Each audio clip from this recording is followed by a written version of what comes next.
പരിശുദ്ധാത്മാവിൻ്റെ ഇഷ്ടമണവാട്ടിയായ പരിശുദ്ധ അമ്മേ ദൈവമാതാവേ, മക്കളെ ഓർത്ത് വേദനിക്കുന്ന മാതാപിതാക്കന്മാരുടെ പ്രാർത്ഥനയ്ക്ക് ഉത്തരം ലഭിക്കുന്നതിനായി പരിശുദ്ധ അമ്മേ ദൈവമാതാവേ, അമ്മ ഈശോയോട് എല്ലാ മാതാപിതാക്കന്മാർക്കും വേണ്ടി നിരന്തരം മധ്യസ്ഥം വഹിച്ച് പ്രാർത്ഥിക്കണമേ. പ്രിയപ്പെട്ടവർ, ഈ കഴിഞ്ഞ ധ്യാനത്തിന് ഒരു അമ്മയ്ക്ക് വേണ്ടി പ്രാർത്ഥിക്കുവാൻ കർത്താവിടയാക്കിയപ്പോൾ ഈ അമ്മയുടെ മകന് 12ാം ക്ലാസ് വരെ വേദപഠം പഠിച്ചു. എല്ലാ ദിവസവും പള്ളിയിൽ പോവുകയും താരബാലനായി ശുശ്രൂഷയൊക്കെ ചെയ്ത് ഇങ്ങനെ മുൻപോട്ട് പോയി. പഠനത്തിന് ശേഷം ജോലി മേഖലയിൽ കയറി. അങ്ങനെ ഇരിക്കുമ്പോഴാണ് ഈ മകന് മാനസികമായിട്ടുള്ളൊരു തകർച്ചയിലേക്ക് കടന്നുപോയി. ഈ മകനെ ആരോ കൊല്ലാൻ വരുന്നുണ്ട്. ഈ മകന് എപ്പോഴും ഭയത്തിൻ്റെ ഒരു അടിമത്തത്തിലേക്ക് കടന്നുപോയി. എപ്പോഴും ഇങ്ങനെ റൂമിലേക്ക് അടച്ചിരിക്കുന്ന ഒരു അവസ്ഥയിലേക്ക് കടന്നു വന്നു. അതിനുശേഷം മദ്യത്തിന് അഡിക്റ്റ് ആവുകയും വല്ലാത്ത ഒരു തകർച്ചയിലേക്ക് ഈ മകൻ കടന്നുപോയി.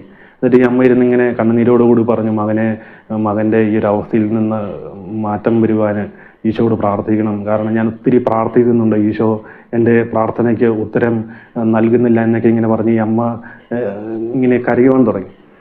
അപ്പോൾ ഞാൻ പറഞ്ഞു നമുക്ക് പ്രാർത്ഥിക്കാമെന്ന് പറഞ്ഞപ്പോൾ പരിശുദ്ധാത്മാവ് പറഞ്ഞു, മകന് വേണ്ടിയല്ല മാതാപിതാക്കന്മാർക്ക് വേണ്ടി പ്രാർത്ഥിക്കുവാൻ പറഞ്ഞു.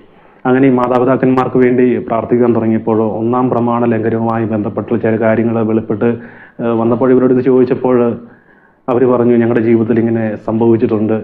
എന്തോ ഒരു പ്രതിസന്ധി വന്നപ്പോൾ ആരോ ഒരാൾ പറഞ്ഞു, ഇന്ന സ്ഥലത്ത് പോയി ഇന്ന കാര്യങ്ങൾ ചെയ്തു കഴിഞ്ഞാൽ ആ പ്രതിസന്ധിയൊക്കെ മാറിക്കിട്ടും എന്നിങ്ങനെ പറഞ്ഞ് അവരത് പോയി ഇതെല്ലാം ചെയ്യുകയൊക്കെ ചെയ്തു. അപ്പോൾ ഏതോ ഒരു ധ്യാനത്തിന് പങ്കെടുത്തപ്പോൾ അതിങ്ങനെ പറഞ്ഞപ്പോൾ ഞങ്ങൾ പോയി കുമ്പസാരിക്കുകയൊക്കെ ചെയ്തതാണ് എന്നിങ്ങനെ പറഞ്ഞു. പ്രിയപ്പെട്ടവരെ, നമ്മൾ പ്രത്യേകിച്ച് 1-ാം പ്രമാണമൊക്കെ ലംഘനം നടത്തുമ്പോൾ നമ്മൾ പോയി സിമ്പിളായിട്ട് പോയി കുമ്പസാരത്തിൽ അത് പറഞ്ഞിട്ട് ഇങ്ങോട്ട് പോരും. പക്ഷേ പിശാച് ഏതെങ്കിലും തരത്തിൽ നമ്മുടെ കുടുംബജീവിതത്തെ അല്ലെ മക്കളുടെ ജീവിതത്തെ തകർക്കുവാൻ വേണ്ടി ഇങ്ങനെ നോക്കിയിരിക്കുമ്പോൾ, പ്രിയപ്പെട്ടവരെ, യൂദാസിൻ്റെ ലേഖനത്തിൽ നമ്മൾ വായിച്ചിട്ടുണ്ട്, പ്രധാന ദൂതനായ വിശുദ്ധ മിഖായേൽ മോശയുടെ ശരീരത്തെ ചൊല്ലി പിശാചിനോട് തർക്കിക്കുന്നത്. കാരണം നമുക്കറിയാം, ഭൂമിയിലെ സൗമ്യനായ മനുഷ്യനായിരുന്നു. ഇസ്രായേൽ ജനത്തെ മോചിപ്പിക്കുവാൻ വേണ്ടി തിരഞ്ഞെടുത്ത മോശ, ദൈവം മോശയോട് നേരിട്ട് സംസാരിച്ചിട്ടുണ്ട്. ആ മോശയുടെ ശരീരത്തെ ചൊല്ലി പിശാച് തർക്കിക്കുമ്പോൾ, കാരണം മോശ ദൈവം പറഞ്ഞതിന് വിപരീതമായിട്ട് ഒരു കാര്യം ചെയ്യാതിരുന്നപ്പോൾ അനുസരണക്കേട് കാണിച്ചു. അതിൻ്റെ ഫലമായിട്ട് മോശയുടെ ശരീരത്തെ ചൊല്ലി പിശാച് മിഖായേൽ ദൂതനുമായിട്ട് തർക്കിക്കുന്നത്.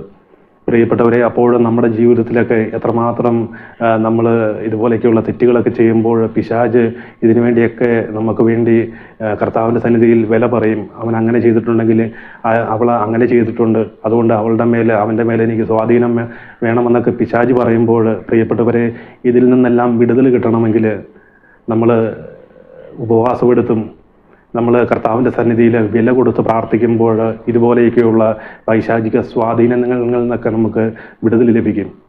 പ്രിയപ്പെട്ടവരെ, ഈ അമ്മയോട് പറഞ്ഞു, എല്ലാ ദിവസവും വിശുദ്ധ ബലിയിൽ സംബന്ധിച്ച് അല്ലെങ്കിൽ വിശുദ്ധ കുർബാനയൊക്കെ അർപ്പിച്ച് ഈ മകന് വേണ്ടി പ്രാർത്ഥിക്കണം. ഉപവാസം എടുത്തൊക്കെ മാതാപിതാക്കന്മാർ പ്രാർത്ഥിക്കുമ്പോൾ ഈ മകനിൽ നിന്ന് ഇതുപോലെയുള്ള ഈ പൈശാചിക സ്വാധീനങ്ങളൊക്കെ വിട്ടുമാറിപ്പോകും എന്നിങ്ങനെ പറഞ്ഞു.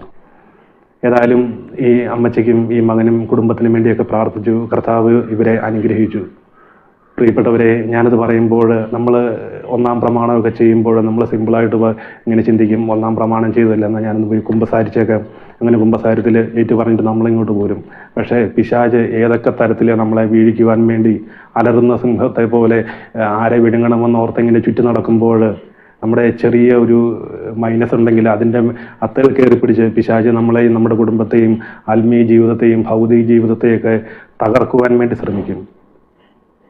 നിങ്ങളെ തന്നെ വിശുദ്ധീകരിക്കുവിൻ, നാളെ നിങ്ങളുടെ ഇടയിൽ അത്ഭുതങ്ങൾ സംഭവിക്കും. എന്നാൽ പുതിയ നിയമത്തിലേക്ക് കടന്നു വരുമ്പോൾ, ഈശോ സക്കേവൂസിൻ്റെ ഭവനത്തിലേക്ക് കടന്നു ചെല്ലുമ്പോൾ ഈശോ പറയുന്നുണ്ട്, ഇന്ന് ഈ ഭവനത്തിന് രക്ഷ കൈവന്നിരിക്കുന്നു. കാരണം സക്കേവൂസ് കർത്താവിൻ്റെ മുമ്പിൽ തന്നെ സമർപ്പിച്ച് കർത്താവിൻ്റെ മുമ്പിൽ സറണ്ടർ ചെയ്തപ്പോൾ ഈശോ പറയുന്നുണ്ട്, ഇന്ന് ഈ ഭവനത്തിന്, നാളേക്കല്ല, ഇന്ന് ഈ ഭവനത്തിന് രക്ഷ കൈവന്നിരിക്കുന്നു. പ്രിയപ്പെട്ടവരെ, നമ്മുടെ ജീവിതത്തിൽ 1 തൊട്ട് 10 വരെ പ്രമാണ ലംഘനങ്ങളിലൂടെയൊക്കെ കടന്നു പോയിട്ടുണ്ടെങ്കിൽ നമ്മൾ കുമ്പസാരിച്ച് പാപങ്ങൾ ഏറ്റുപറഞ്ഞ് ഈശോയെ സ്വീകരിച്ച് അതിന് പരിഹാര പ്രവൃത്തികളൊക്കെ ചെയ്ത് നമ്മളെ തന്നെ എളിമപ്പെടുത്തി ഉപവാസമൊക്കെ എടുത്ത് പ്രാർത്ഥിക്കുമ്പോൾ ഈ പൈശാചിക സ്വാധീനങ്ങൾ നമ്മളിൽ നിന്ന് നമ്മുടെ മക്കളിൽ നിന്നെല്ലാം വിട്ടുമാറിപ്പോകും. എല്ലാ മാതാപിതാക്കന്മാരെയും എല്ലാ മക്കളെയും ഈശോ സമൃദ്ധമായിട്ട് അനുഗ്രഹിക്കട്ടെ എന്ന് പ്രാർത്ഥിക്കുന്നു. പരിശുദ്ധ അമ്മ മാതാവിൻ്റെ വിമല ഹൃദയത്തിലേക്ക് എല്ലാ മാതാപിതാക്കന്മാരെയും മക്കളെയും പ്രതിഷ്ഠിക്കുന്നു. വിശുദ്ധ മിഖായേൽ ദൂതൻ്റെ സംരക്ഷണം എല്ലാ കുടുംബങ്ങൾക്കും എല്ലാ വ്യക്തികൾക്കും ഒപ്പം ഉണ്ടായിരിക്കട്ടെ. Ave Maria, praise the Lord, hallelujah.